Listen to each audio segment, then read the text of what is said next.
কথায় বলে যেখানে বাঘের ভয় সেখানেই রাত হয়। কি যে করি, বিসমিল্লাহ বলে যাই, আল্লাহ যা করে। আসসালামু আলাইকুম দুলা ভাই। ওয়ালাইকুম আসসালাম রহমতুল্লাহি ওয়া বারাকাতুহু। তুই এসেছিস, খুব ভালো হয়েছে। আমি খুব দুশ্চিন্তায় আছি, এখন মনে হচ্ছে তোর দিয়েই সামলাতে পারবো।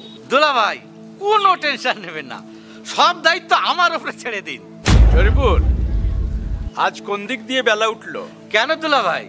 তুই তো কোনোদিন মিষ্টি আনিস নে, আজ তোর হাতে মিষ্টির হাঁড়ি। দেখি ওতে কি আছে। না দুলা ভাই, এটা আপনাকে দেখানো যাবে না। না দুলা ভাই, দেখি দেখি না, দেখি দেখি দেখি। এই প্রথম মিষ্টি নিয়ে আসলি, আমাকে খাওয়াবি না? হ্যাঁ, তাই বললি কি হয়?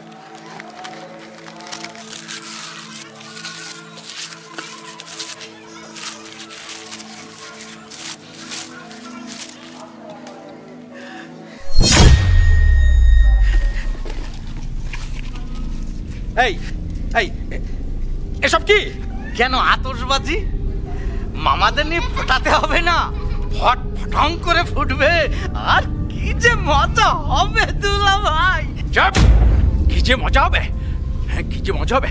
আমি আমি ছেলেদের নিয়ে চলে পুড়ে মরছি, আর তুই এসেছিস আগুনে ঘি ঢালতে। হ্যাঁ, ঘি ঢালতে এসেছিস? হ্যাঁ, ঘি ঢালতে এসছে।